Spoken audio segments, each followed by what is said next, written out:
Welcome to Beyond the Headlines. I'm Michael Lenz. Congressional candidate Matt Doheny is hoping the third time's a charm. For the third time in 5 years, Matt will be running for Congress in the 21st Congressional District. I'll talk with Matt about his decision to run again, as well as the primary battle that's shaping up when we come back.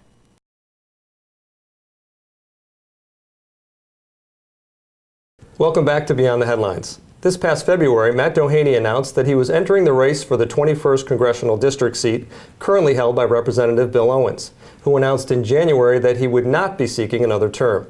This will be the third time in 5 years that Matt will be running for this seat, but the first time he won't be facing Owens. Matt joins me today to talk about the race. Matt, thanks for coming into the studio. Thanks for having me. I appreciate the opportunity. Now, take me back, if you will, to January of this year. You're back home. You've already announced that you won't be seeking the seat against Representative Owens again. You have a newborn son. You're back working on your business. You're with your wife and your family. And then you hear the news that Representative Owens is not going to be seeking re-election. I suspect that's not news that you had expected to hear. So what were your thoughts when you first heard that news? Sure. Really, I think a mix of shock and disbelief. And maybe just a quick background in terms of what happened in 2010 and 2012. Bill Owens and I ran against each other twice. In 2010, the district was configured that didn't include, most of your viewership did not include Glens Falls or Saratoga area. And what happened was I had a very close primary, which I pulled through, and the person I beat stayed on as sort of a Tea Party conservative and took 6% of the vote. I ended up getting beat by 1 point, and Bill Owens had the lowest percentage of any congressman in the country. So we had a rematch in 2012. Districts were changed, brought in this great area here, Glens Falls and Wilton and Ballston Spa and parts of Washington and Warren County in terms of those counties being added as well. And again, we had one of the closest races in the country where he ended up beating me a little bit more than 1.5 points by 4,900 votes out of almost well over 250,000 cast. In that context, of all the Republican challengers in 2012, taking a Democratic incumbent, when certainly President Obama was on the ballot, I did the best. We had no one won in that situation. No one overcame the Obama pull, and we were literally the #1 challenger in the country. So, that was the context, and I don't think anybody wanted to see the third time between Congressman Owens and I, and so that's why I was shocked that he, after got through that thicket, so to speak, that he decided that after a relatively short career, said, that's that. And my wife actually, as you mentioned, she actually informed me the news, and we were like, what on earth? I can't believe that. Yeah. Because we'd gone back to my business career, helping turn around and save companies, creating jobs. Very happy, being part of the private sector. My wife and I were blessed with our son, Declan, just a little bit over 10 months ago. And then at that point, the phone started calling, emails, texts. Both newspapers of both sides of the district, the Glens Falls newspaper as well as the Watertown newspaper, said you got to get in the race. And talked to many leaders, saw who wasn't getting in, and literally no one else got in the race. And then you had a Democrat, come out who is not from the area, never really spent much time here, and has no very different views on the world and the economy. And eventually, my wife said, you got to get in the race, and that led us to the announcements back in, I guess at this point, a few months ago in February, to get back in the race. So it really was an outpouring of tremendous supporters. It was only 18 months ago that I was blessed with 121,000 votes. And so, since then, we've been full speed ahead, crisscrossing this large, and it seems like never-ending in some days, never-ending 21st Congressional District. And you had mentioned that the district has changed since you last ran, and the dynamics in politics, as you well know, change constantly. Now, back in August of 2013, Elise Stefanik had announced that she was going to seek the seat back when Representative Owens was still expected to run. She went out and got some endorsements. I think she got 11 of the 12 Republican county chairs to endorse her. And there's been some criticism of you coming into the race after Representative Owens decided not to run, which has ultimately now resulted in a Republican primary. Right. How do you respond to some of that criticism? Well, I think a few things. Number one, I had a primary in both 2010 and 2012, and there was no criticism and there was no outcry. again, this is politics. It's a Republican-leaning district. Again, whether it's in the business room or whether it's in the playing fields or academically, I believe in competition. So, and again, I was not complaining about having a primary in the last 2 times out, number one. Number two, I mean, when an incumbent congressman retires, I mean, I think intellectually we can all just say it's a different race now. And so this wasn't, 2 days before a filing deadline. This was January with, a couple months before the filing deadline, i.e. petitions to be filed. And, we went out and got 10, almost 7,000 signatures, whether the Republican, Conservative Party, or Independence Party. So certainly we had tremendous showing of support. People wanted me on the ballot. And then lastly, when the world changes and we look at part of a primary is who is going to be the best candidate to win this seat. So when you think about that in 2 contexts, first we announced this past week our leadership team in all 12 counties, and these are elected officials, prominent people that show that that certainly we have strong party support. Just like I did when I won the primaries in 2010 and 2012. And then secondly, and we can talk about this in more depth, we commissioned a poll so people understand that against the Democratic nominee that, I'm up over 20 points, over 2 to 1. Yeah, tell us a little bit about that poll, because I know you released that, I believe, yesterday. Because again, the point of Republican primaries, who the Republican Party, wants to lead and take that seat back. In this case, there's very few open seats in America, as you know. And so that's why, these are interesting opportunities, unique, so to speak, and that's why when our congressman retires, things can go ahead and, the playing field is recalibrated and you need to re-rack. We just recently commissioned the poll because we wanted to see where we are, because this point is to actually become a congressman and get elected. And so, we won by over a 2 to 1 margin against the Democratic nominee. All the 3 regions, whether you live in the Adirondacks or in the Watertown area or down here in the Capital Land area, strong margins everywhere, and we have a 2 to 1 margin. And so again, when Republican voters are going to go to the polls on June 24th, we want them to understand that not only do we have a great chance to win if you select me as a nominee, we will win if you select me as a nominee. And I think that's what the poll trumpets. There's really no other way to put it. Now, tell me a little bit about the district and how it's changed, because I know you came down all the way from Watertown today to be with us, so it's a pretty big district, isn't it? It is a very large district. The 21st is 17,000 square miles, larger than 9 states in the Union. It has different regions as well. What drives the wonderful economy here in Saratoga is far different than what you have in Plattsburgh. Really is only 45 minutes and almost can be considered a U.S.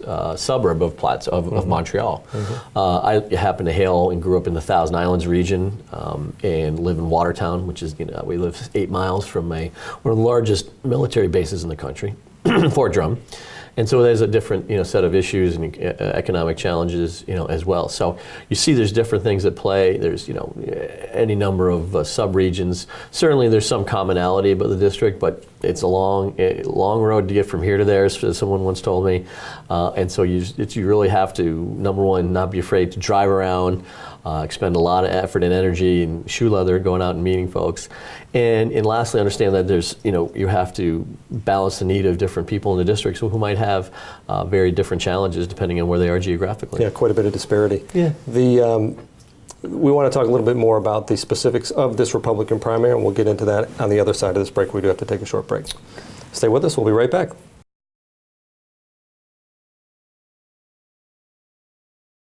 Welcome back to Beyond the Headlines. Today I'm joined by 21st Congressional District candidate Matt Doheny. Matt, we've been talking about just the general history of the seat that you're facing. Your Republican opponent, Elise Stefanik, already announced back in August of 2013 that she was in the race. Let's talk a little bit more about the specifics of this particular primary and potentially the general election. I know you mentioned in the opening that that there was an opponent on the ballot in previous elections, pulled some of the support away from yourself, potentially resulted in not winning those races. Right now, my understanding is that the way the dynamics are shaping up, correct me if I'm wrong, you have the independence line. Yes, sir. Stefanik has the conservative line, and you're now battling for the Republican line. Do you have any similar concerns this time around, assuming you win the Republican primary? Right. If Elise stays on as a conservative candidate, perhaps you get a repeat of those previous elections. No, and you take a look at the situation here. One of the biggest changes from the process when you mentioned the 2010 race, where it really is pretty clear what happened, and I think you alluded to that, is we have an early primary.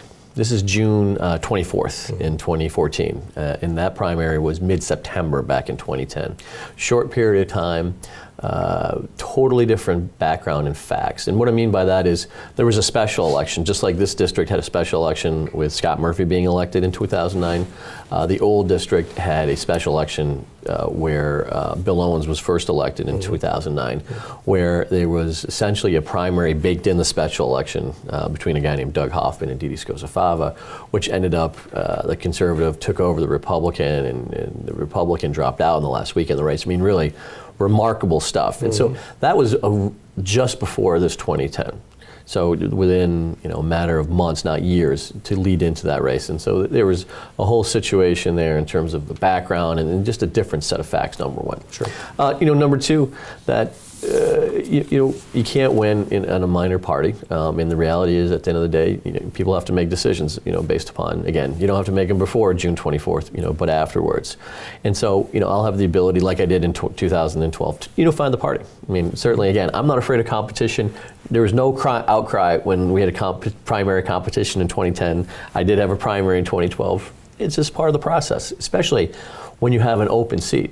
Like, you're a student of politics. We just had a lot of primaries last week all over the country. In the United States Senate primary in Georgia had 7 candidates. I mean, here it's remarkable we only have 2 for an open seat with such a huge district with diverse folks and interest. So, I mean, competition will cure a lot of things. And at the end of the day, when the wills of the voters speak, I think that says a lot. And again, we're quite optimistic and confident that we will be able to be victorious in the Republican primary in June 24th. Excellent. Let's talk a little bit about some of the back and forth that's been going on between you and Elise.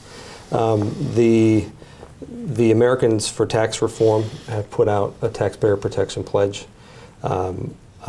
Stefanik announced recently that she won't be signing it. This group has certainly indicated that leaves the door open for potentially higher taxes. They go out and seek candidates to sign this pledge. I understand you have signed it or intend to sign it, or what? Tell me what the dynamics are. Sure. I mean, the pledge is very simple. You pledge to the people of your district that you're not going to raise their taxes. It's really it's not even, that's that basic. It's not more complicated than that. And so I want the people of the 21st district to appreciate, to know, and most importantly, to trust that as their congressman, I'm not going to vote to raise their taxes. We've had enough. It's been too much. Certainly people, not a single person. I mean, I've met at this point thousands, maybe tens of thousands of people in our great district here.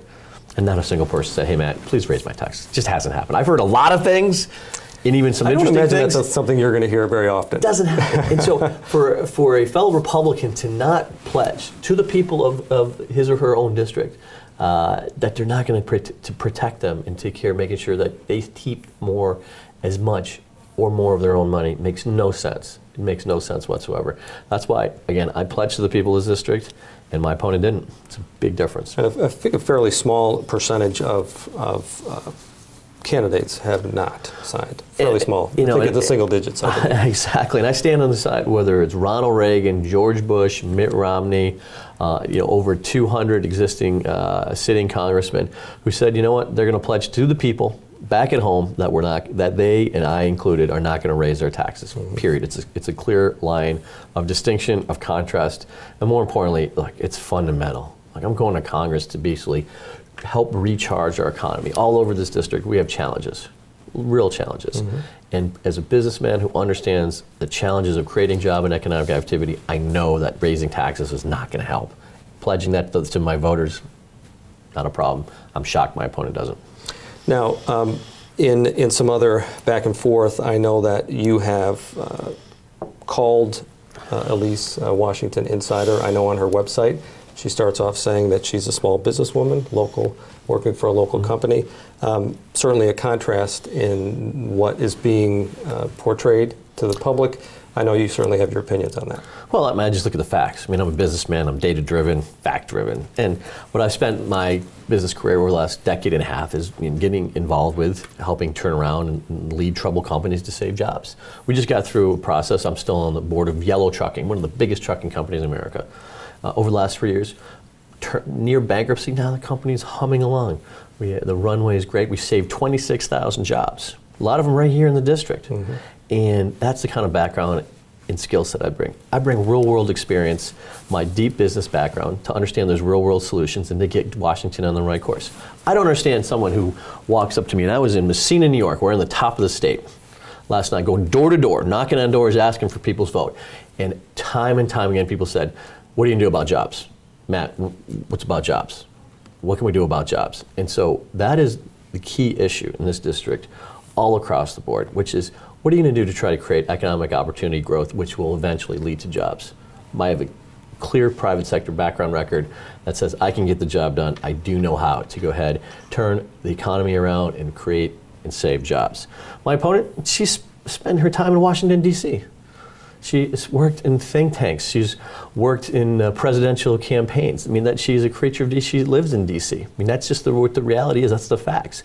And so when you get to this point in an election, you say to yourself, do you want to have jobs, and who's best positioned, who has the background and skill set to go ahead and create that type of economic opportunity and growth in the district? Is it going to be a DC insider or a self-made businessman?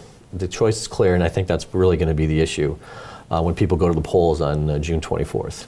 On the other side of the break, I want to get into some more of those issues leading up into the general election and into the general election when we come back. We'll be right back.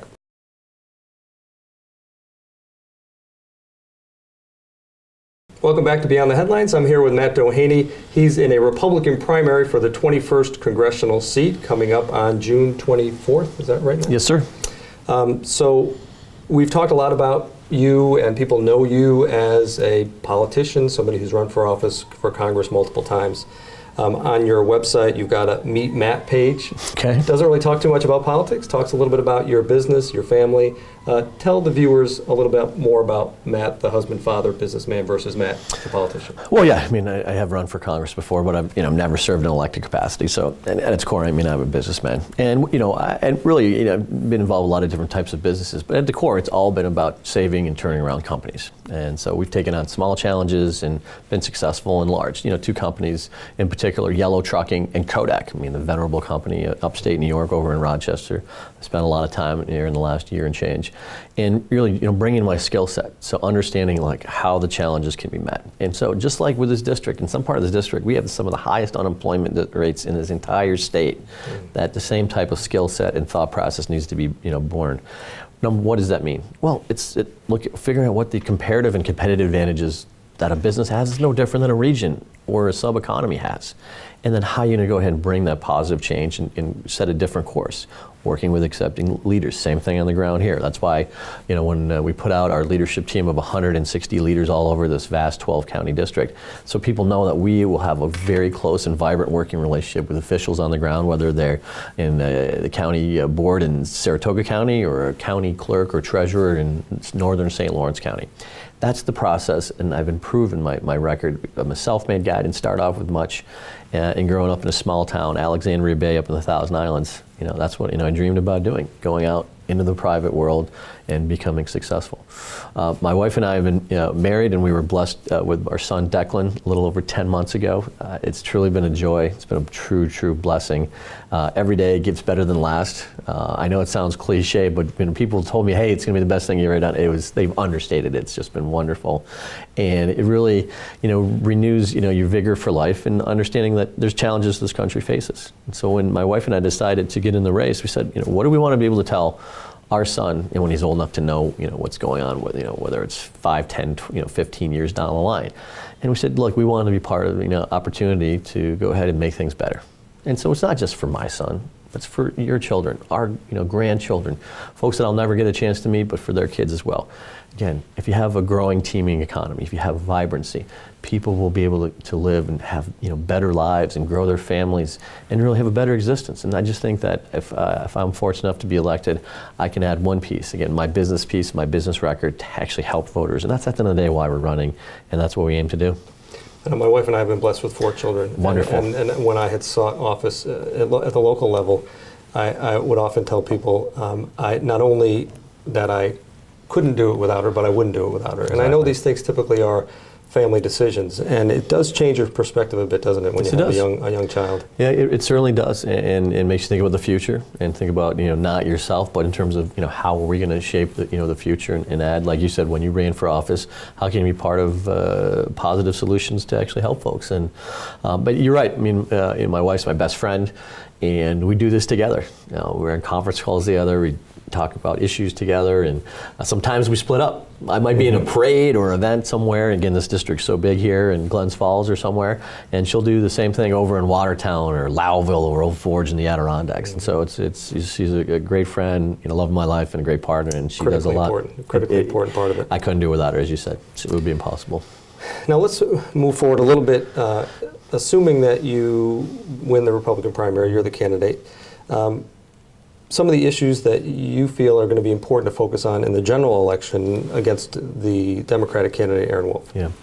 Well, I think first of all, in terms of commitment to the area. I mean, I am the only candidate in this race that actually grew up in the district, lives in the district, and no matter what happens on November 4th, will live in the district going forward. And that's important to people. Like, I'm from the North Country. This is our district. I'm here. This is home. I'm not going anywhere. So I think that commitment to the area is what it's going to resonate with folks. Number two, being a businessman. I mean, we've done, created tens of thousands and saved tens of thousands of jobs. Understanding what drives an economy, what drives the local market, is a key distinction between all my opponents. In terms of understanding how we're going to get the job done. Again, I've been part of a lot of different companies and doing a lot of different things, but at the end of the day, it's about job creation and retention of jobs, and that's what we've been able to be successful. And then thirdly, in terms of issues, right? In terms of there's broad, diverse economies within the vast 21st congressional district, and I think there's going to be some true policy differences between my Democratic opponent and myself. Certainly, we're going to spend a lot of time talking about Obamacare. I don't know if he's officially come out and endorsed the Affordable Care Act. I certainly have not. I want to repeal it. We're going to talk a lot about in terms of what that means for the American economy, for people here in the 21st Congressional District, but also, what it means is the role of government. Do we want, government to run, healthcare? And that's a big distinction. I think it's going to be a critical difference between, my opponent and I. And then lastly, because I have the experience. I mean, I really have worked hard, and I've been into every single one of the 194 towns and cities in this district. And so by visiting them all, you understand what the local needs are. So for instance, for our friends in the Adirondacks, we are going to get cell phone coverage. I just can't be any clearer. I will do whatever it takes as your elected point person in Washington to make sure that when you're driving from Tupper Lake over to Plattsburgh, you don't have a drop. When you want to go from Wilton and Saratoga, cut through the Adirondacks to go to Old Forge, that you actually live in the 21st century and have cell phone coverage. And the same thing goes for broadband. We talk about within the Blue Line in Adirondack Park. Mm-hmm. Getting a lot older, young people move out after they get of age, and how do we change around that demographic where it doesn't become, literally the oldest place in the country? And it's about bringing change. And so we don't joke about this, but if you don't have roads, you don't have, basic infrastructure, the people don't want to live there. Well, if you don't have 21st century infrastructure, cell phone coverage, broadband, and the like, how everybody has a smartphone, how can you actually live? How can you retain, folks who want to, have great lifestyle, but also be able to work in the 21st century economy? That's what we're going to do. That's the role of government. It doesn't matter if you're Republican or Democrat. So that's one area in terms of the Adirondacks that I will be a leader, and we will get things done. Mm-hmm. That I will chase every opportunity down in every avenue to make sure that we have a holistic solution that actually works, and we can go ahead and reverse the course. We will start to get younger. We will retain people. We will have businesses sprout up. We will have more, vibrancy of the economy, and those things, as they get going, the concentric circles of economic opportunity will go. That is the key choice. We had another guest on in recent weeks who was talking about the economic conditions up in Tupper Lake area. Yep. Really tough economic conditions up there, and really is a pretty wide disparity within that district. Yes. We do have a Republican primary coming up. You've got some debates that are planned. How's the debate prep going? It's going well. It's very exciting and challenging opportunity to go ahead and harness all the facts and all the data for 1 or 2 1-hour segments. May 27th and June 12th are 2 debates that hopefully most people get the opportunity to see us, and to compare styles, but more importantly, visions for this 21st district and backgrounds, because that's what it's going to come down to. Is that do you want the real world experience of a successful self-made businessman, or you want someone who spent most of their adult life in Washington D.C. Working in think tanks and campaigns and things like that? That's really, I think, they're going to be the essential choice what people are going to face when they go to the ballot booth, or what, in terms of scanning the cards in these days, I should say, no more, on June 24th, and that will be reflected, I think, through the debate. So we're excited. Well, good luck with the debate prep. Good luck with the primary. I'm sure we'll get you back on here, assuming you win the Republican primary. If that happens, I know we'd love to have you back on the show as we head forward into the general. But best of luck to you as you go forward, and I really appreciate you coming on the show. I appreciate the time, and we look forward to coming back. Okay. Thanks, Matt. Thanks. We'll be right back.